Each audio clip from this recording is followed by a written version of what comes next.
Okay, today's lesson is for dividing radicals. Now, we did divide radicals in Learning Target 2, and we just talked about those review problems 1 through 4. You can look back at Learning Target 2 notes if you need to figure out how to get the answers 10, 2, 4, and 5, because those were notes problems. But this division property doesn't always work. Doesn't always reduce your fractions, reduce your radicals. You have to do something else called rationalizing the denominator, which we have done in the past. We have rationalized the denominator when we had i's. Okay, so we'll bring that up towards the end. But I looked for, in the book, a list of radicals in simplest form. And I couldn't find a list. Okay, now there may be a list if you piece it together, but I couldn't find a nice packaged list to put on the notes. So what I did is I wrote them on the board here. Just for a simplest form of a radical. Number one radical. And that's mainly for multiplying and dividing.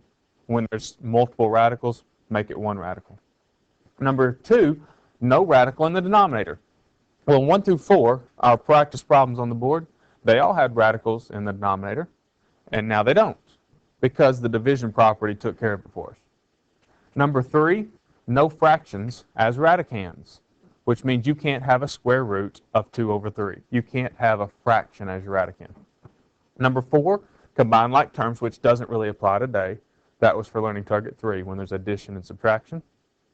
And then number 5, reduce all your perfect squares, perfect cubes, etc. If it's a square root, reduce all the squares. If it's a cube root, reduce all the cubes, etc.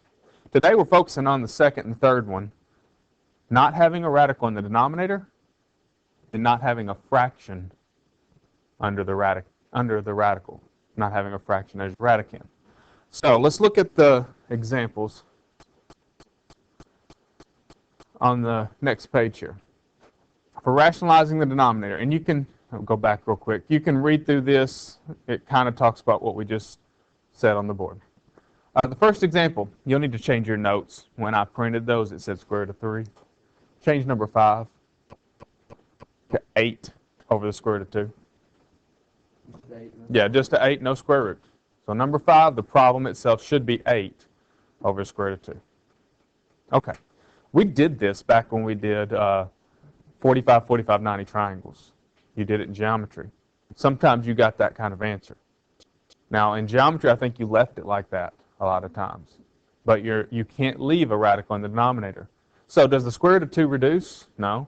And in fact, if I hadn't mentioned those 5 things on the board, you would look at number 5 and maybe think 8 over square root of 2. It is reduced. There's nothing to do. Square root of 2 doesn't reduce. I mean, it is reduced. But it's not simplified because it has that square root. So how do you get rid of it? Multiply by the square root of 2. So that, if I did that to the denominator, it would make it square root of 4, which would get rid of it. But you can't just multiply by the square root of 2. The only thing you can multiply by a fraction or by anything and not change that thing is a 1 exactly. So you need to multiply by a special 1, the square root of 2 over the square root of 2. So you're going to multiply by the square root of 2 in the top and the square root of 2 in the bottom.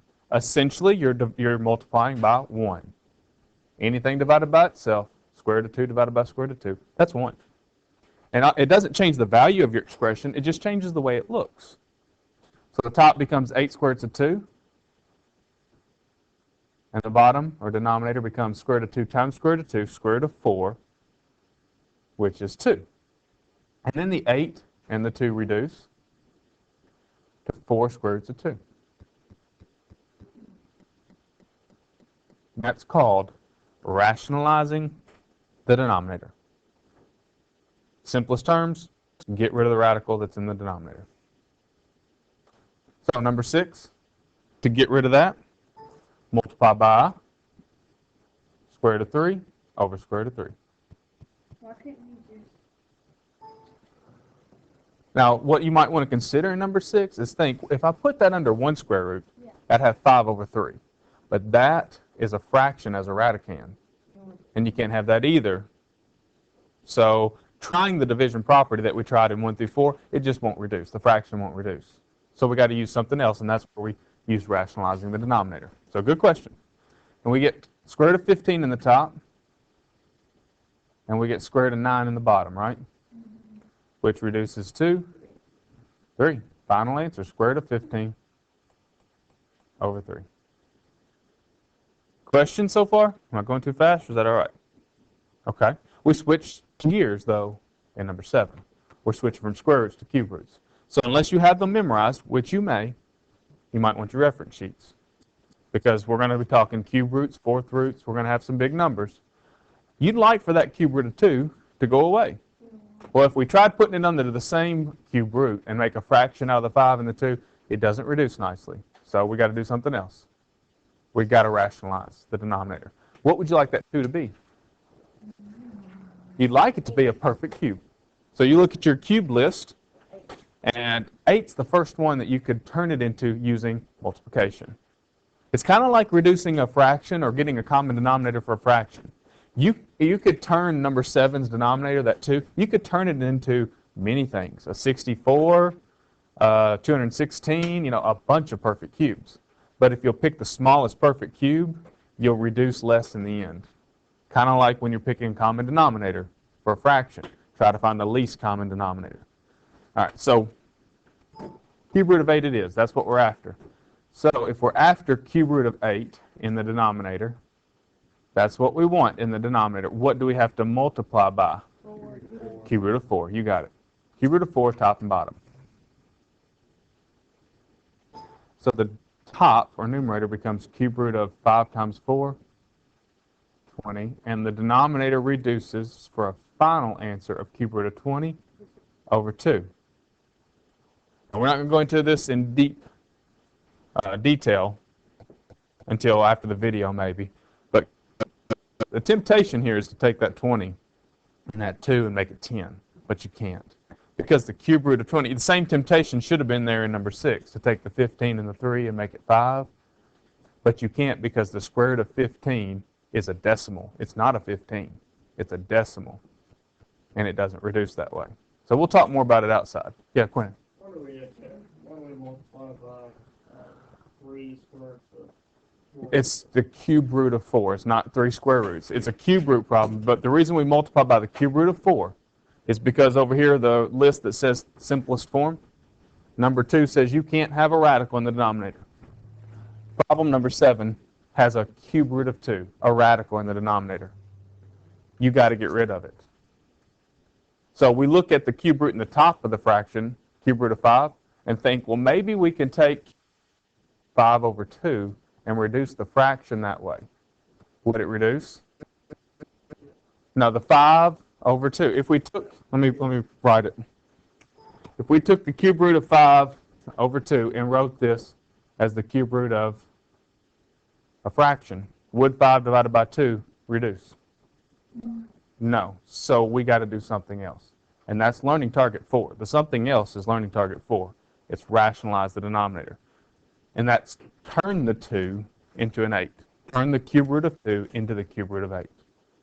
All right, number 8, 9, and 10, we'll pause the video, and I want you to think through these, and then we'll come back. Okay? 8, 9, and 10, you try them. All right, so we took a little break for a second, talked about 8 and 9, and you came up with cube root of 5. You wanted to make that cube root of 125. So you multiplied by the cube root of 25, top and bottom. So that made a cube root of 75 in the top, and it made a cube root of 125 in the bottom, which is, it was planned. That's what you planned to happen, because you planned for the cube root of 125 to reduce to 5. And typically with these, you won't have to reduce the numerator, typically. Okay, number 9, you switch to fourth root, so you got to think about fourth powers. What would you like that 2 to be? 16, you got it. So multiply by the fourth root of 8. Top and bottom, fourth root of 8. So we get the fourth root of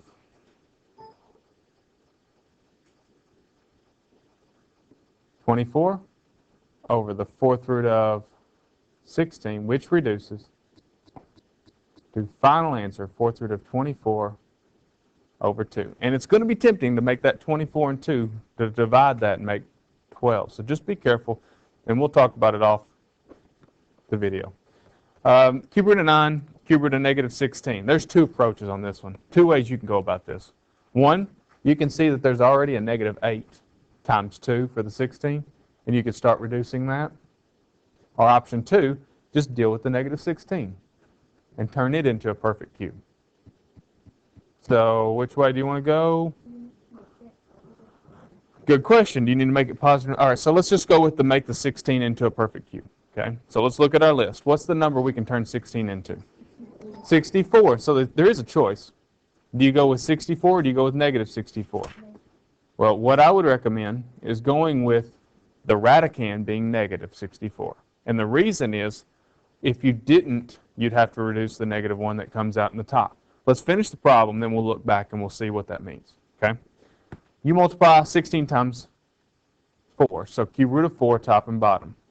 That will give you that cube root of 64, negative 64 in the denominator. In the top, it gives you cube root of 9 times 4, cube root of 36. The denominator, cube root of negative 64. And the cube root of negative 64 is negative 4. So our final answer is negative cube root of 36 over 4. That negative 4 in the denominator just makes the whole fraction negative. Now the question that you asked, Sarah, was, do we go with 64 or negative 64? If we had went with positive 64, that would have forced us to multiply by negative 4, right? If you look on your perfect cube list, do you see negative 1 as a perfect cube? It is. Negative 1 is a perfect cube, which means if you had chosen to multiply by negative 4 right here, you would have multiplied by negative 4 in the top, making negative 36 right here, which means you'd have to take that cube root of negative 1 out at the very end. It still works. Would have worked okay. You just have to remember to do that. Now, what do you not see in all of these 10 examples? You don't see an x, right? On the back, we start looking at variables, and they're not that much different. They're pretty straightforward. So That's rationalizing the denominator without variables. Now the next, number 11, let your gut, your intuition, let it lead you. Let it lead you. What would you do in that square root of 2 in the denominator? What would you like it to be? You'd like it to be a 4, so multiply by square root of 2. Good. Square root of 2 over square root of 2. And you get an answer of square root of 2x over the square root of 4, which is 2. And that's it. You can't reduce that any further because the square root of 2 is a decimal. It's not a 2, it's a decimal. Now number 12, square root of 5 over 3x. Well, just for consistency's sake, I'm going to go ahead and break this into square root of 5 over the square root of 3x and then try to rationalize. You could do it without. Okay. What would you like that 3 to be, though? You'd like it to be a 9, but what about the x? What would you like it to be? You'd like it to be x squared. So change the 3 to 9. Change the x to x squared. To do so, you multiply by the square root of 3x.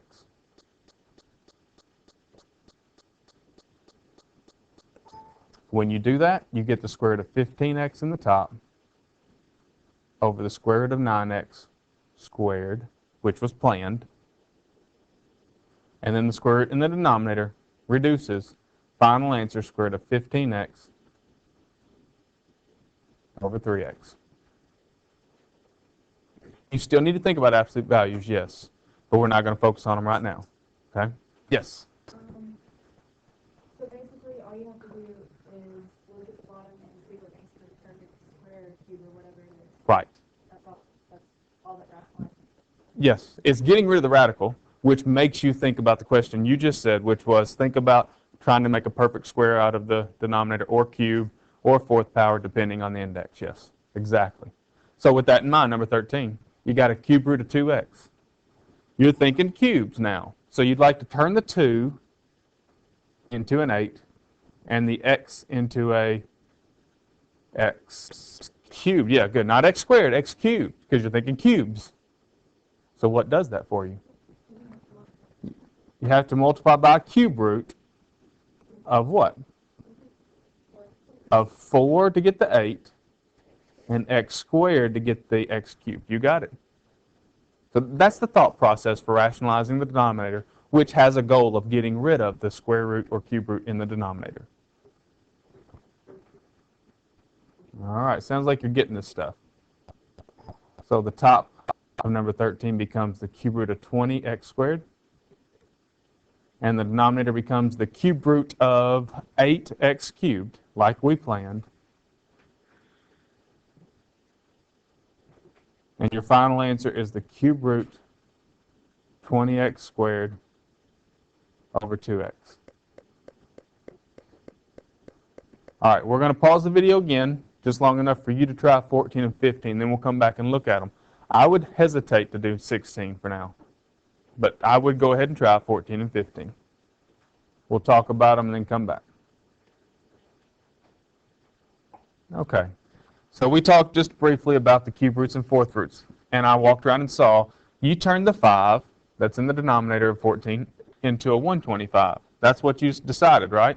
And what I was seeing was cube root of something over cube root of something. You said, I want the 5 to be 125, so you multiplied by cube root of 25. Perfect. So that gives you a numerator of cube root of 75 xy and a denominator of cube root of 125, which reduces to cube root of 75 xy over 5. Perfect. Number 15, you had to switch gears. You had to start thinking perfect fourth powers, not cubes, fourth powers. So just like number 14, you've got a 5 to work with. So you want to turn the 5 into what? Yep, 625. 625. So we want to turn the 5 into 625. What do you want to turn that x cubed into? X to the 4th. All right, so that's the goal. Then what does it for us? What would we multiply by under the radical fourth root? 125 and an x. Perfect. Same to the top, 125 and x. And I still need to work with the pen on this thing. So we get fourth root of 3 times 125, so 375x over the fourth root of 625x to the 4th, as planned. Final answer, fourth root of 375x over 5x. And then the last one, number 16 here, I told you to kind of wait on, to hold off on. I put it in the notes on purpose. I didn't want you to forget that you still have that division property, that even though you're in the pattern right now, or in the mindset of rationalize, rationalize, rationalize, you don't always have to. If you can reduce first, let's see what happens. Can we reduce this fraction first? The 20 and the 4 reduce to 5 and 1. Could we put the square root of 90x to the 7th over the square root of 18x? Could we put that under 1 square root with a fraction bar and the fraction reduce? If so, then let's do that. That's learning target 2. So we'll take our 5, we'll take our square root and make a fraction, 90x to the 7th over 18x. And the 90 and the 18 will reduce to 5 and 1. The x to the 7th will become x to the 6th, and the x will become 1. And you're left with 5 square roots of 5x to the 6th. Using learning target 2's division property. Again, I threw this question into the notes because I didn't want you to forget that that property is out there. You don't have to rationalize all the time. You can still do that old stuff. Now, is it done? We look at the checklist over here.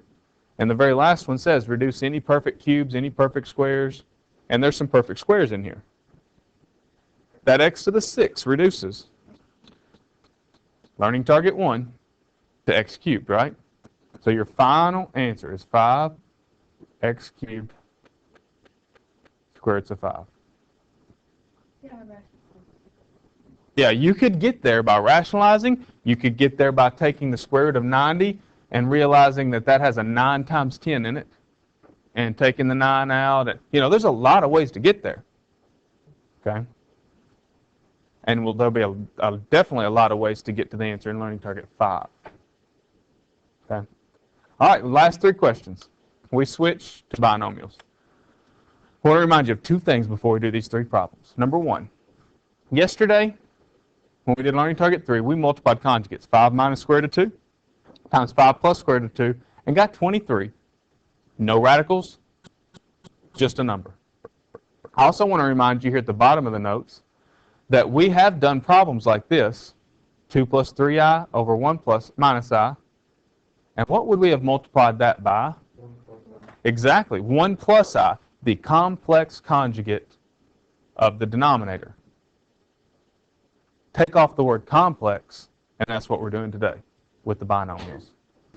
We're going to multiply 5 minus the square root of 2. What's wrong with this problem? Why does it say simplify? Why does it need anything to be done in the first place? Exactly. You can't have a square root in the denominator. You can't have a radical in the bottom. Now, what will get rid of it? You can't just multiply by square root of 2. You have to multiply by the conjugate. So, we will multiply number 17 by 5 plus the square root of 2, top and bottom. Why can't you have one? That's one of those rules. Why can't you?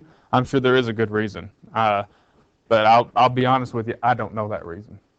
Why can't you have a negative under square root? I can tell you that one. By definition, you can't square any number and get a negative.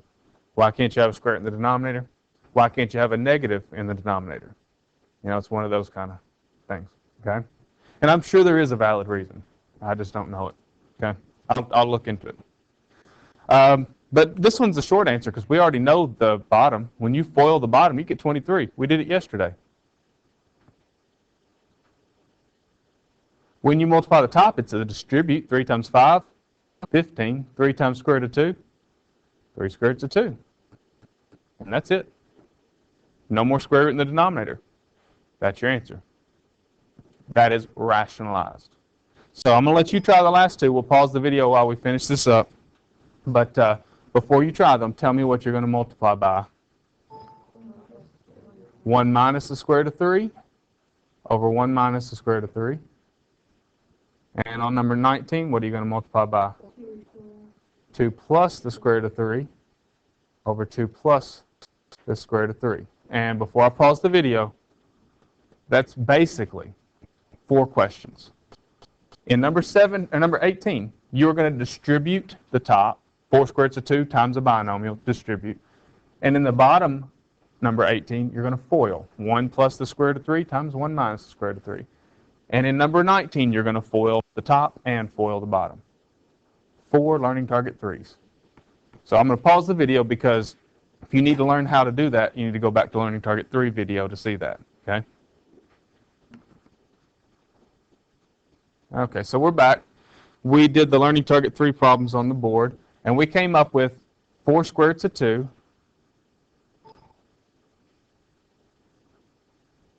minus 4 square roots of 6 over, when we FOILed those 2, we got negative 2. Now that's not our final answer though. Our final answer is kind of like when you did a quadratic formula. You could reduce the fraction, right? Same here. You can reduce 4 square roots of 2 divided by negative 2 becomes negative 2 square roots of 2. And you can reduce negative 4 square roots of 6 divided by negative 2 to become positive 2 square roots of 6. And that's your final answer. It's very similar to when we reduce quadratic formulas.